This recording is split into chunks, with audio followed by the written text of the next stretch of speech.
Thank you all very much for joining us today at the Oxford Political Review. We're incredibly honoured to be joined by Professor John Mearsheimer, one of the leading and biggest names in IR and also political science today. I'm Brian Wong, the editor-in-chief of the review, and it's my pleasure to have you with us today, Professor. My pleasure to be here, Brian.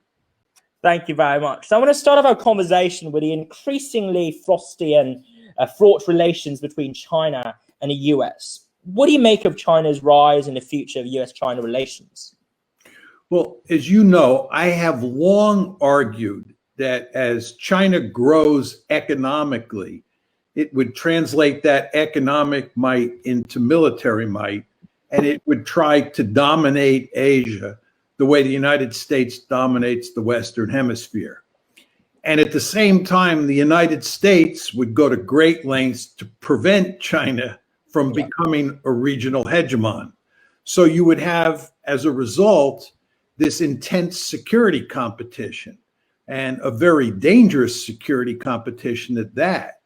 And I think if you look at what's happened in the past few years and is likely to happen in the future, I think my basic argument, sadly, will be proved right.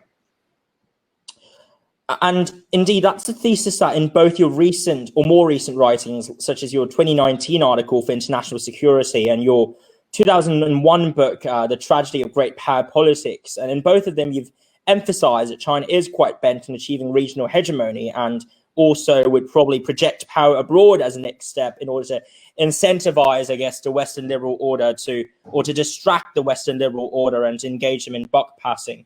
But I want to push back there, and I guess this is my rejoinder. Some say that the CCP is indeed hardwired to favor concentration and consolidation of power, but that's restricted to largely a domestic setting, because for it, or the incentives of the party is limited political expansion, certain economic expansion, but the end ultimately is to preserve its own legitimacy of rule domestically, as opposed to seeking sort of domineering abroad. So that's why, in contrast against, say, Russia and the Eurasian project, we don't necessarily see China wanting to extend elaborately in its political influence or encroachment abroad. What do you make of this pushback, and do you think that's a fair characterization? Well, I think the problem with your argument is that you're treating domestic politics and international politics as competing domains. And I would argue that what you say about what Xi is trying to do at home is absolutely correct. But that doesn't mean he can't be pursuing an ambitious foreign policy as well. The United States, for example, historically went to great lengths to establish a strong state and a vibrant society at home while expanding its power all over the planet. And I think China is doing exactly that. I mean, what is Belt and Road? Belt and Road is an attempt by China to expand its economic and political influence all over the world. The Chinese will tell you behind closed doors that they are going to build a blue water navy so they can project military power outside of East Asia. And with regard to East Asia itself, the Chinese are clearly not a status quo power. They plan to change the status of the South China Sea from a body of an international body of water into a giant Chinese lake. They plan to change the situation vis-a-vis Taiwan, and they plan to change the situation vis-a-vis the East China Sea. So China really is an ambitious country when it comes to its foreign policy goals. But again, that doesn't mean that the Xi regime is uninterested in consolidating its position at home.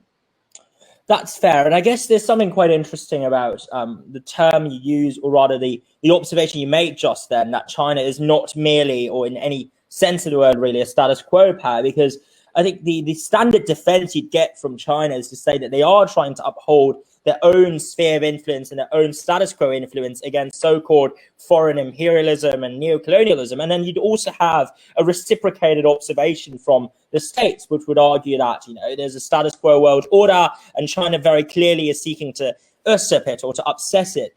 And I guess the meta observation I want to draw out here is, whilst both parties or both powers in a game often perceive themselves to be merely playing a defensive game, what ends up happening inadvertently is they end up becoming the offensive player or the actor in that sense. Do you think that's a fair read of sort of great power contestations, at least in the 21st century? Because I guess the American context with the Monroe Doctrine 100 and few years back is quite different from, or was quite different from, the current state of play between the States and China.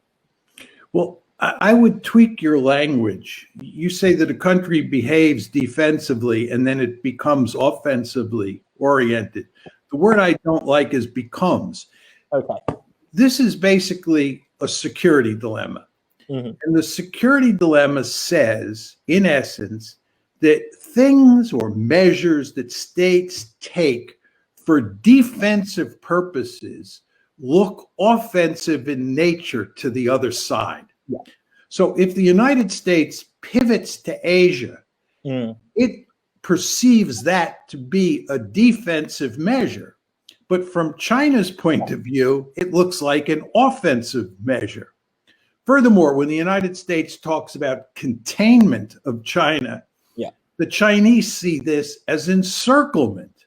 Yes. So that distinction between defense and offense gets lost.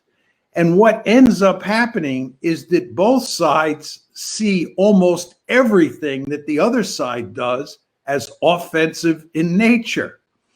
And because it's so hard to read the intentions of other states, you look at the capabilities. And when those capabilities are invariably seen as offensive capabilities, you deduce from that that your adversary or the other state has offensive intentions as well. And it's this basic logic that helps drive the competition between China and the United States today. And how would you situate your piece concerning containment or the limited containment, I guess, that you said the West should consider adopting?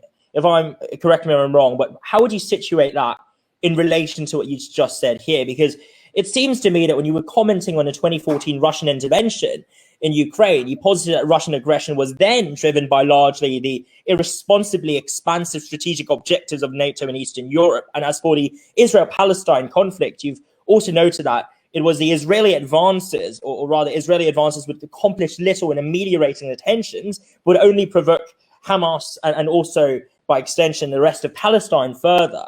And I was just wondering, do you think the same logic here would apply in the context of U.S. China relations, where if the U.S. did indeed pursue an active form of containment, encirclement, what have you, would that not elicit effectively a rather staunchly hyper-reactive response from China, i.e. ramping up even more its military spending and seeking to accelerate its militarization, especially in really the Pacifics in that sense?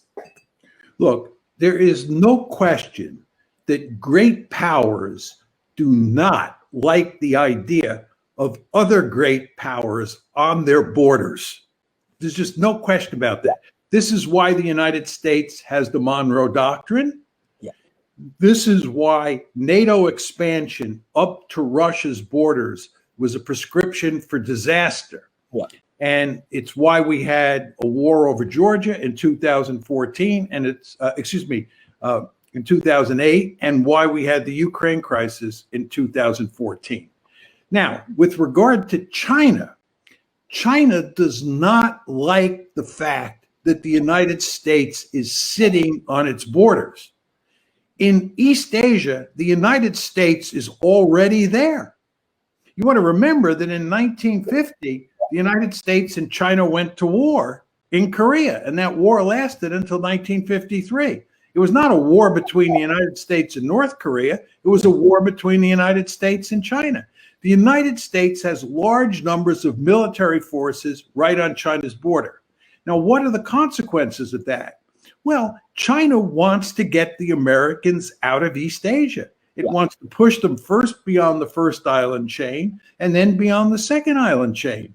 And as I have said on numerous occasions, if I was the national security advisor in Beijing, I would tell the leadership it's imperative to get the Americans out of East Asia. It's a form of the Monroe Doctrine. However, the Americans don't want to leave East Asia. The Americans want to stay there, and the Americans want to be the principal military force in the region, if that is at all possible. The Chinese, again, are not going to be happy about that. And the end result is that you're going to have this security competition. And it's going to be fueled by the fact that the Americans are going to do more and more to contain China, which is going to make the Chinese angrier and angrier, which will cause the Americans to do more and more. And you see this basic logic playing out over Taiwan. Exactly. And also by extension, I guess, Hong Kong, really. I was going to follow up on that, though. So what do you think is an out, really? Because, as you said, we're stuck in this cycle, right? One side sort of escalates, and the other side retaliates. And the other side retaliates to preempt the other side's response, but only to be frustrated, because the other side also seeks to up military spending and presence, etc. So we're stuck in this cycle, as you've prophesized. Do you think there's a way out, or do you think there is no way out in that sense? There's no way out. This is the tragedy of great power politics. This is why I argued that if China continued to grow economically, you would find yourself in this situation. We would find ourselves in this situation. That's what happened. Listen, I used to go to China and I used to ask this question. I'd say to my interlocutors, China decided in the early 1980s to integrate itself into the world economy that the United States had built after World War II.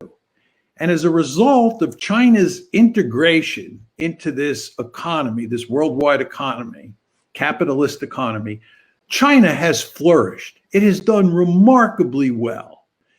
And at the same time, the United States has not been a military threat to China. There's no question of the United States invading China or using military power to coerce China to do something that it doesn't want to do. So given that very positive picture, why doesn't China just accept the fact that the United States runs the world? And why doesn't China just sit back and let the United States continue to run the international economy and to provide security for everyone in East Asia? I have never met a single Chinese who finds that alternative acceptable. They do not want to let the United States run the international economy and basically have a military that is dominant in East Asia and moreover all over the planet. The Chinese want to be a regional hegemon. The Chinese want to have a navy that can protect their sea lanes of communication. The Chinese want to project power into the Persian Gulf and other regions of the world. The Chinese, in other words, want to imitate the United States, all of which is a way of saying the Chinese, like the Americans, behave according to my theory. But so I think that's a fair comment. I'll just make this slight observation, though, that you spent sort of the first 60% of your comments there talking about China's incentives vis-a-vis the rest of East Asia as a regional hegemon. But I think there's a difference between regional hegemony and treating regional hegemony as sort of an intermediate step towards global hegemony versus seeing regional hegemony as the end state. And I guess there's a bit of indeterminacy right now in the thesis, because you could interpret what China is doing right now as it's striving towards maximizing its power within Asia and then not beyond that. But you could also interpret its actions, if you're more cynical or pessimistic about Belt and Road, as it's striving towards a form of global dominion. But my question about the global dominion hypothesis or reading is, given that China's reformed and opened up in the 1980s and since then has accumulated, broadly speaking, enough capital and enough momentum in its trajectory to be quite a sizable economy, why not sooner, but later, in terms of why now, as opposed to 10 years ago, in terms of, say, letting its global ambitions, if that's indeed the case, or if that's indeed the correct reading, letting its global ambitions be known?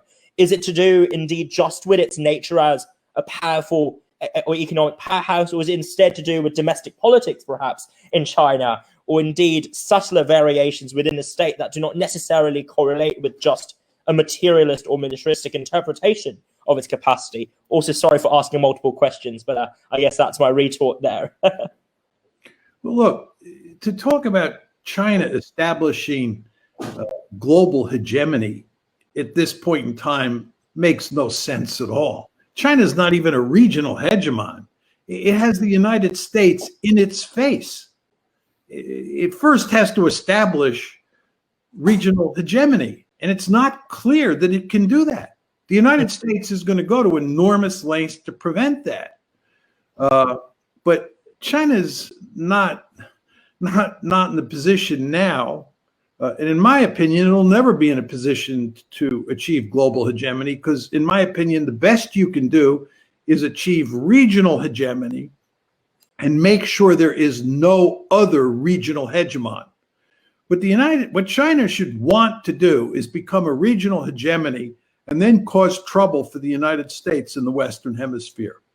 Because if the United States faced trouble in the Western Hemisphere, it would limit its ability to roam into East Asia.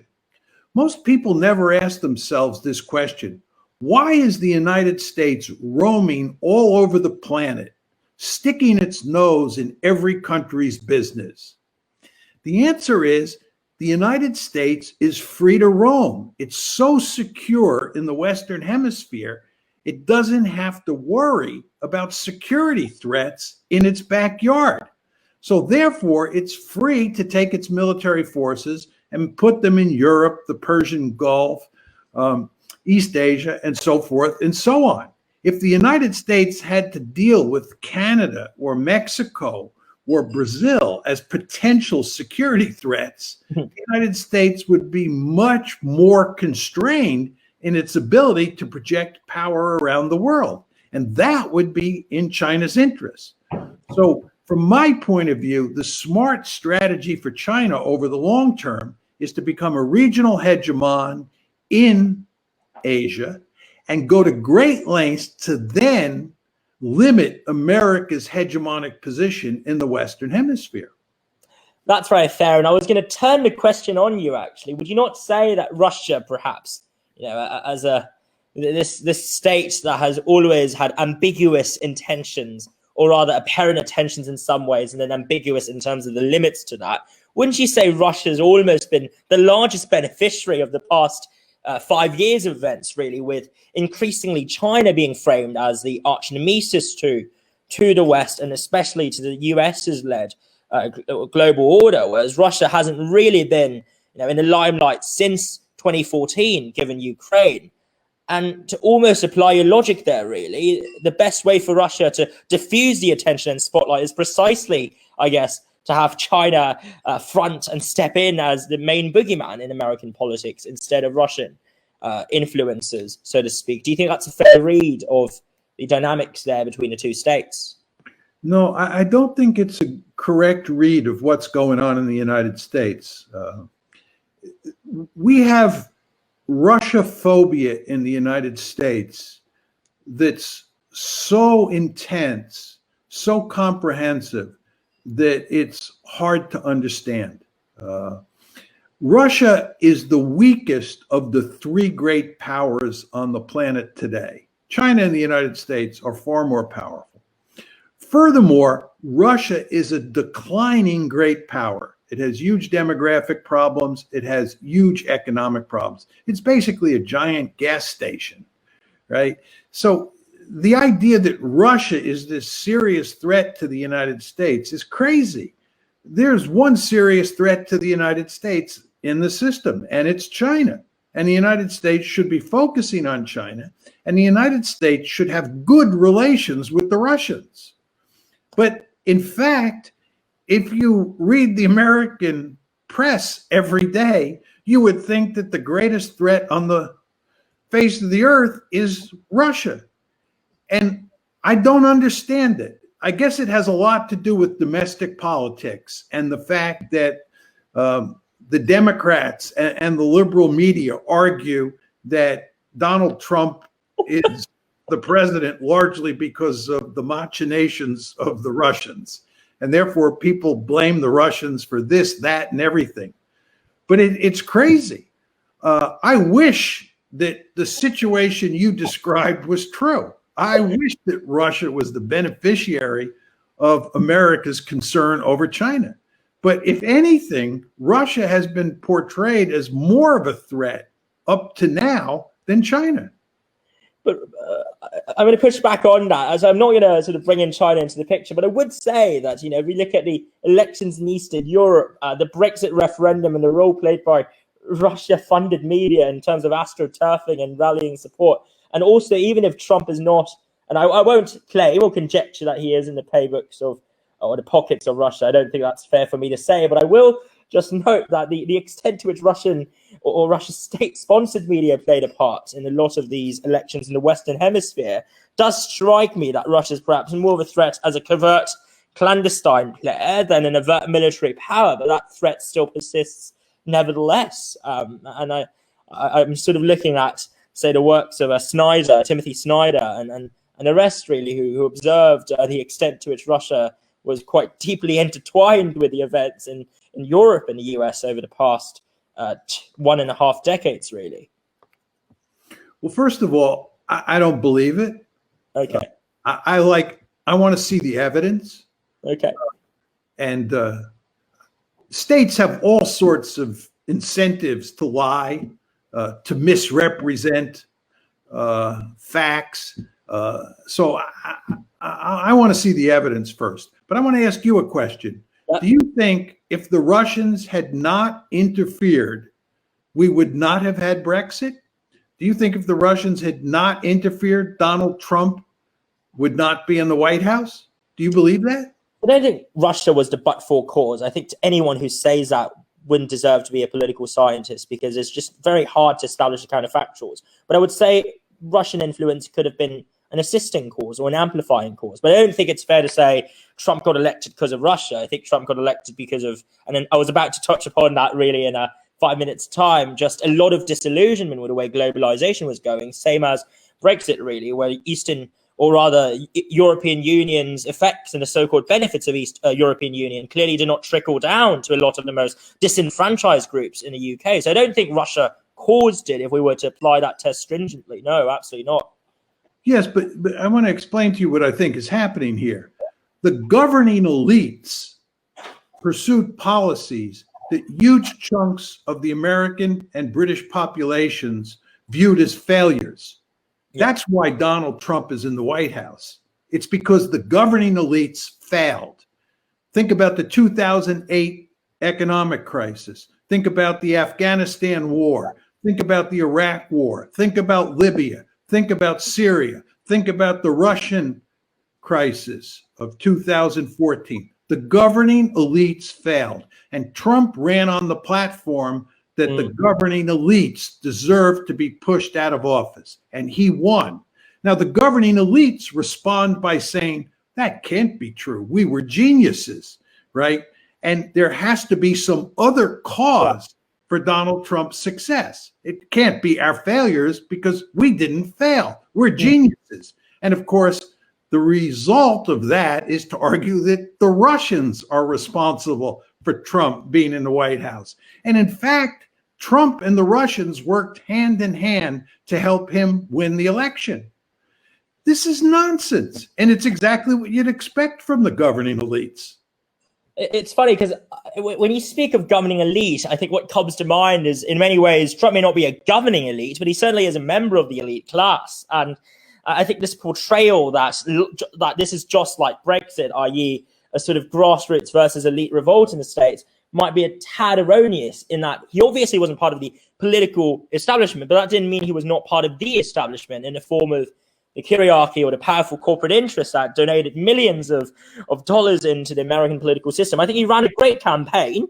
I'll give him that. But at the very same time, he hasn't been governing America in a way that promised or delivered what he promised, draining the swamp. Or he swapped in with his own elite. Let's talk about why he got elected first. Then we talk about how he's governed. Yeah. He ran against the establishment.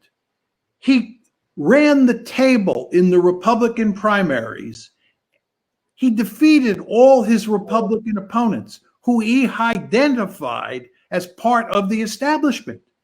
He ran an anti-establishment. He ran on an anti-establishment platform, and he won. And he did the same thing against Hillary Clinton. Yeah. So this is not an example of somebody in the establishment. Yeah, he was rich. There's no question about that. But his policy views were counter to the policy views of the establishment.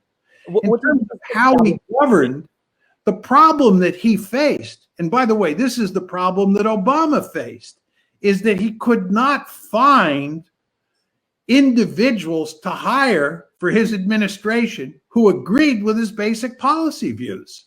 Just look at foreign policy. He's had a bunch of national security advisors like John Bolton and H.R. McMaster, who are part of the establishment, part of the problem. These are the people that Trump ran against. But Trump could hardly find anybody to put in a high position in his administration who agreed with him. And Obama, by the way, had the same problem. Obama opposed the Iraq War. But once he gets elected to the White House, can he find anybody to make Secretary of X or Secretary of Y who opposed the Iraq War? No. He gets Hillary Clinton, who favored the opposed war and makes her Secretary of State. Bob Gates remains as Secretary of Defense. Excuse me, Hillary supported the Iraq War and Gates supported the Iraq War.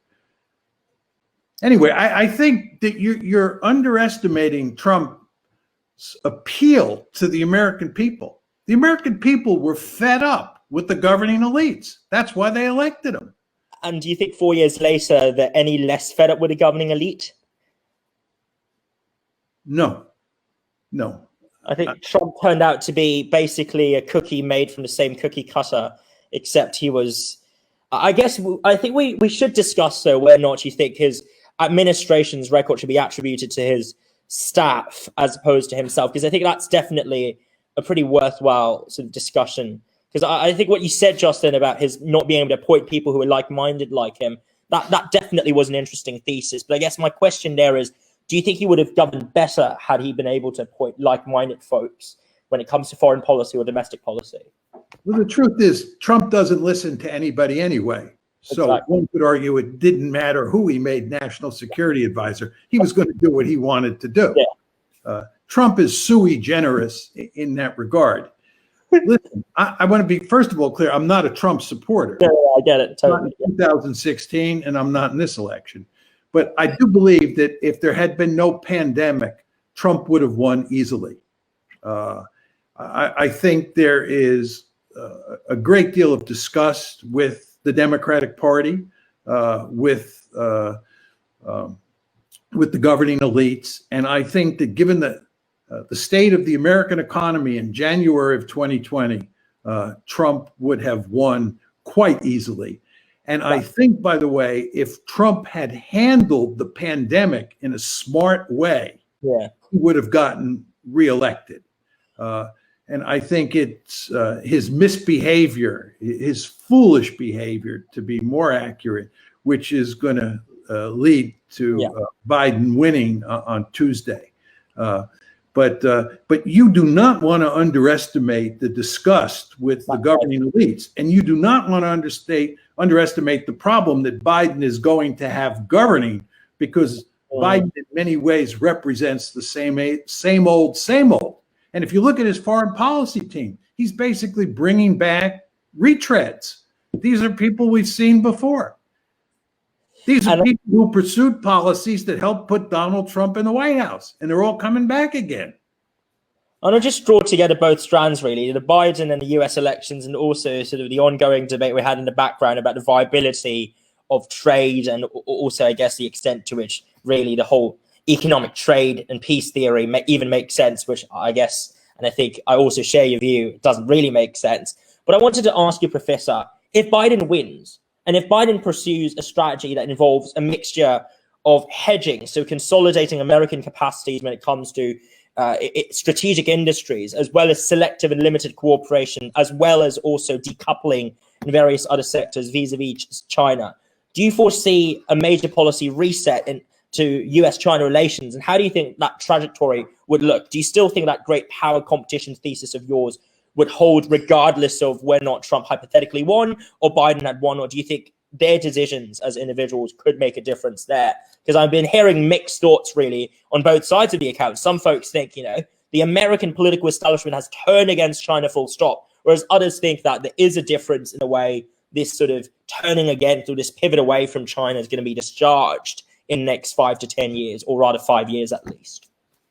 Well, as you know, I'm a structural realist, so my argument has to be that Biden will behave in similar ways to Trump. There will be some differences for sure, but I think that the Sino-American security competition is set in stone. There's nothing that can be done to change that. And I don't think Biden is going to fundamentally alter relations with the Chinese. I think that the good news about Biden is that he'll do a much better job than Trump has done in terms of dealing with our allies in East Asia and dealing with our allies in Europe. I think if the United States is going to be serious about containing China, it has to work closely with its allies, much the way it did during the Cold War. And I think one of the real problems with the Trump administration is that Trump treated our allies terribly, especially the Japanese and the South Koreans. And I think this was a major mistake. I think one of the reasons that the countries in Southeast Asia are very reluctant to join forces with the United States to contain China is in large part because of the shabby treatment they've received from the Trump administration. And I think the Biden administration will be much better at dealing with allies. Excuse me. And hopefully they can resurrect the TPP or put together something like the TPP, which was an excellent instrument for dealing with China. And of course, as you remember, one of the first things President Trump did when he came into the White House was to kill the TPP, which I think was a huge mistake, but again, reflects that unilateralist impulse in Trump. And unilateralism is not what the doctor ordered for purposes of containing China. That's very interesting, because I think I've always wanted to ask you, just from more theory and just less current affairs, just theory-based point of view. I know you're quite pessimistic about the whole concept of really democratic and economic peace theory, and that there's an inevitability you see in great power competition. But many have argued that, I guess, the more integrated economically powers are, and the more conjoined the citizens are in terms of achieving some mutual understandings, but also in recognizing that the other isn't really the other, there's also more to it, that heightens the probability of peace and lowers the incentive for war. Do you feel vindicated by the recent 2 years of events, or do you feel that it's always really been the case that your thesis is affirmed by what's going on in the world? Well, there's two theories at play here that stand in opposition to my theory, my realist theory. One is economic interdependence theory, and the other is democratic peace theory. In no way has democratic peace theory been put to the test, because China is not a democracy. Mm-hmm. If China were a vibrant democracy, the United States is a vibrant democracy, and you had this intense security competition, then you might be able to say that this contradicts what we would expect from democratic peace theory. Although defenders of democratic peace theory would say you need a war to disprove the theory. But anyway, the theory, there's no possible test of this theory because, again, China is not a democracy. Economic interdependence theory is a different matter. I have a talk that I've given probably about 125, 135 times on why China cannot rise peacefully. It's my basic realist story. I've given that talk many times in China as well as in the United States. The argument that is most frequently used against me, the argument as to why I'm going to be proved wrong, is economic interdependence theory. Many people believe that given all of the economic intercourse between not only the United States and China, but China and its neighbors, there's no way you can have a war in East Asia involving China and the United States or China and Japan, because the economic consequences would be catastrophic. So this is an argument that economic prosperity guarantees peace. I hear that argument all the time. I would make 2 points. One is I think it's wrong. And I think the fact that you've had this intense security competition and many people are worried about war speaks volumes about that theory. The other point I would make to you is we have a great deal of decoupling that's taking place now. If anything, the economic connections between the two sides are weakening. They're lessening. So I think in the future, you're going to have less economic interdependence than you have now. But I think even if the levels of economic interdependence did not change, right, basic realist logic would trump economic interdependence theory. That's very fair. And I guess I just want to add on to that discussion, really, because I see two theses or two variants of the thesis. One variant is to say it's a conditional thesis. So if there exists beyond a certain threshold, a certain level of economic interdependence, then war is unlikely, which is what you would characterize, I guess, as the sort of economically grounded liberal theory in that sense. But the other, which is a broader interpretation of current events, not really a theory, but it's more like an observation, is we currently are just proceeding or moving further and further away from that critical threshold of economic interdependence. And a corollary of that is maybe the decoupling occurred either because we were not at that threshold yet where economic interdependence becomes self-replicating, or that where indeed we're deviating from that hypothesis, it's not a fault of the theory, but merely the fact that we haven't reached or satisfied the conditions required for that theory to hold. So it's not that trade doesn't bring about peace, but that we just haven't gotten enough trade just yet. So I guess that's my pushback against your rejoinder. Well, you might be right, but we need the evidence to test that theory. I mean, the argument would be that you need a lot more economic intercourse before you reach the threshold where peace is pretty much guaranteed and security competition is ameliorated to the point where it's not significant. I don't believe that, but it could be the case that that is correct. I would just note to you, Brian, that I think the main reason to think that I may be wrong and that the security competition will not be that intense and you certainly will not have war, the argument would rely on nuclear weapons. Okay. And the argument you want to make here is that China and the United States and some of China's neighbors like India are armed with nuclear weapons. And you just cannot have a war between the United States and China because of the threat of nuclear escalation and the threat that will all be vaporized, right? So it's not economic interdependence that really matters. It's nuclear deterrence. And this, by the way, is why we didn't have a hot war between the United States and the Soviet Union, and the same thing would apply to China. I have counters to that argument, but what I'm saying to you is I think that's the most powerful argument against me. I think there's a modification of the argument that might also improve its strength. I'm just going to test it out here. So effectively, it's the idea that I agree with you that nuclear deterrence is a potent force, but also that despite the existence of nuclear weapons, we still see countries engaging in sort of skirmishes and altercations, right, in a military sense right now, whether it be China and its neighbors in SCS, the South China Seas, or the Taiwan Straits, indeed, CF the 1990s. But the reason why there hasn't been an escalation, but also that the military action has still occurred, albeit in a very limited and contained fashion, is because such action is propelled primarily by the need to legitimize and self-authenticate and self-legitimize governance. And I think that, to me, seems a more plausible interpretation of how China's been reacting to what it terms U.S. provocation, or U.S. to Chinese provocation, that ultimately have to be accountable, whether it be through democratic means or through oligarchic factionalism, to your own citizenry to some extent. And that, I think, is also why,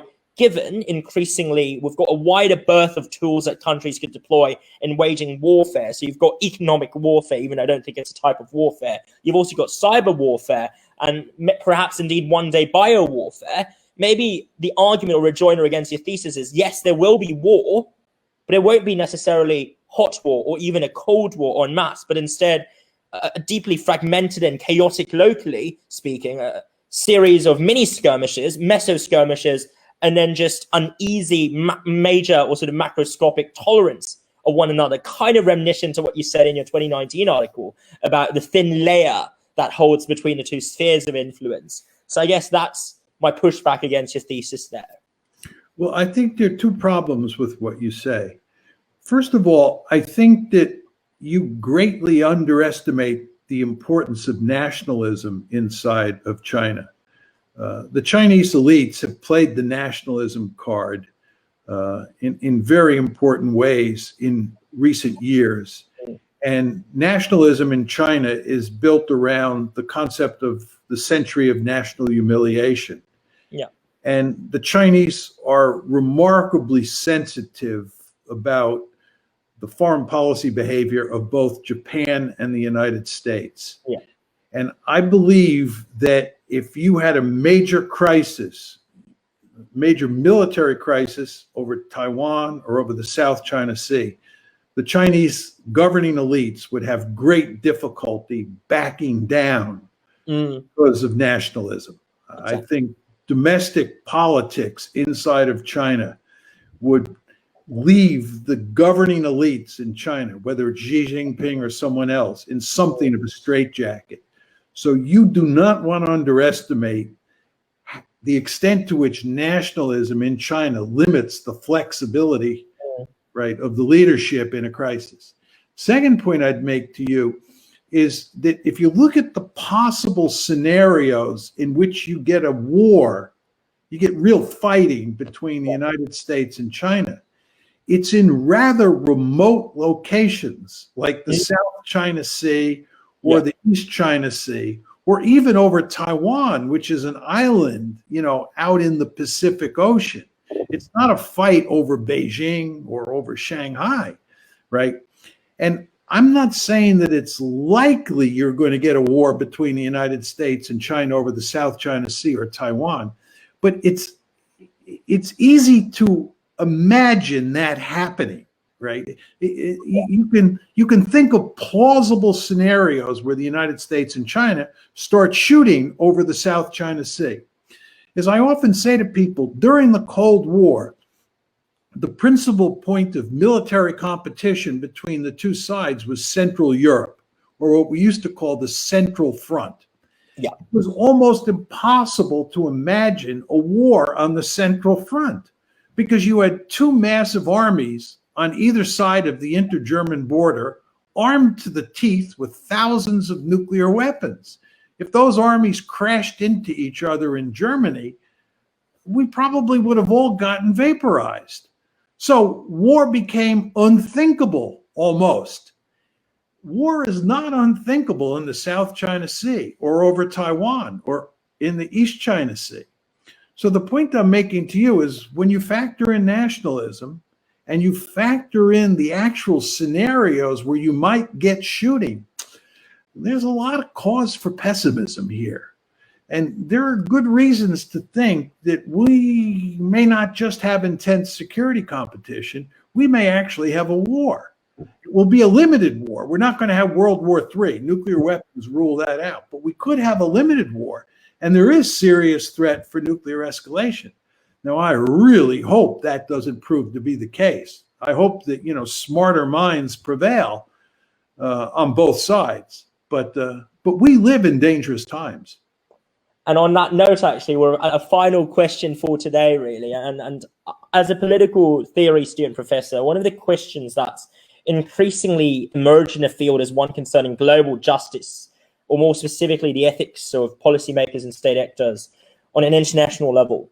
Do you think there's room to speak of ethics and morality beyond merely prudential or empirical or descriptive reasons in a way we understand international relations? Do you think there's room for that talk? There's certainly room for that talk. The question is, how important is it? I believe that the best way to survive in the international system is to have a state of your own and to make sure that's a really powerful state. Just look at the Palestinians. Is there any justice for the Palestinians? No, there's no justice for the Palestinians. What should the Palestinians do? The Palestinians should get a state of their own. And this, of course, is what they want. They want a Palestinian state. And then they should make sure that that state is really powerful. Because once you create a powerful state, a Palestinian state, it's going to have to deal with Israel and other Arab states in the region, because Arab states go to war against other Arab states. Remember the Gulf War in 1991, Kuwait and Iraq, two Arab states. So the Palestinians need their own state, and they need to have a really powerful state. And although without that, justice just doesn't mean very much. The Palestinians have gotten no justice, right? This is a world where Machtpolitik is what really matters when the rubber hits the road. And most great powers pay lip service to human rights and justice and so forth and so on. But in the crunch, that's of secondary, if not tertiary importance. I often say to audiences that the United States is one of the most ruthless great powers in modern history. It's a liberal democracy. It's filled with governing elites that talk all the time about justice and fairness and equality. But if you look at how the United States has behaved over time, it doesn't look to me like it's paid a lot of attention to justice. What has the United States done for the Palestinians? Not much, if best I can tell, right? One of the principal reasons I'm a realist is because of the limits of international justice, the limits of ethics, and so forth and so on for solving the problems of disadvantaged people. Great. Well, thank you very, very much for joining us today, Professor. It's been a really wild ride, really, and an excellent chat with you. And thanks for really your thoughts and insights. And I hope that we could hear from you soon in the form of a new book, a new essay or article, or finally maybe another interview. So thank you very much, Professor. Thanks for joining us today. And thank you for watching, for those of you at home, the Oxford Political Review with Professor John Mearsheimer. Thanks.